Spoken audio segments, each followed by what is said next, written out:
Remains fixed on Paris. France is tonight a police state, and there is concern over ISIS infiltrating Syrian refugees. And of course, the big question, how can the world rid itself of the Islamic State? Now, before you listen to one more politician tell you what we need to do, you need to know what politicians knew about ISIS 3 years ago and the actions they took anyway. This is a reality check you won't see anywhere else. On the military front, our coalition is intensifying our airstrikes, more than 8,000 to date. We're taking out ISIL leaders, commanders.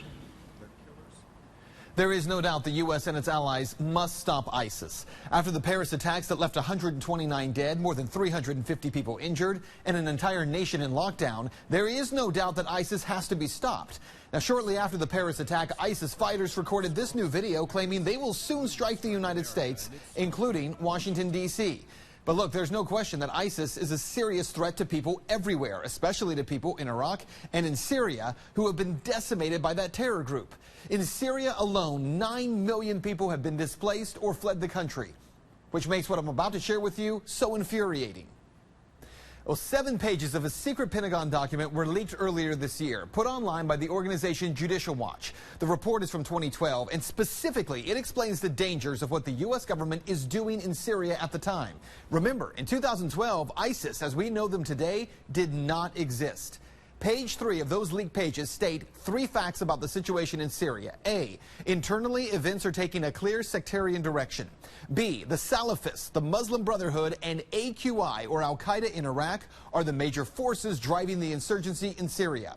And C, the West. Gulf countries and Turkey, they support the opposition, while Russia, China, and Iran support the regime.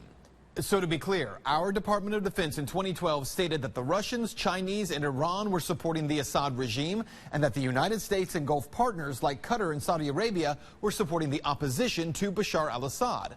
But the DoD also made it clear that the major forces driving that opposition were the Muslim Brotherhood, Al-Qaeda in Iraq, and something called the Salafists. Now stay with me, because if you don't know the term Salafist, that movement is an ultra-conservative Orthodox movement within Sunni Islam. The doctrine is summed up as taking a fundamentalist approach to Islam. Sound familiar? Salafist is the same belief system as Wahhabism, from which ISIS draws their radical, violent, merciless beliefs. So now let's go back to that document. Because after reading page 5 in section 8C, the Department of Defense warns this, quote, if the situation unravels, there is a possibility of establishing a declared or undeclared Salafist principality in eastern Syria. And this is exactly what the supporting powers to the opposition want in order to isolate the Syrian regime, which is considered a strategic depth of Shia expansion in Iraq and Iran.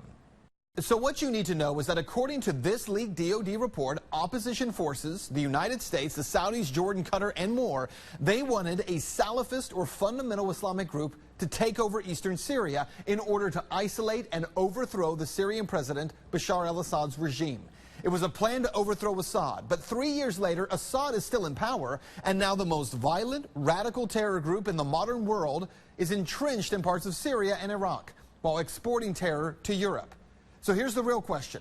Why would we as the American public believe any politician who claims that they have a plan for what to do with ISIS when not one leader has ever acknowledged our role in the creation of that very problem? That's Reality Check. Let's talk about that tonight on Twitter.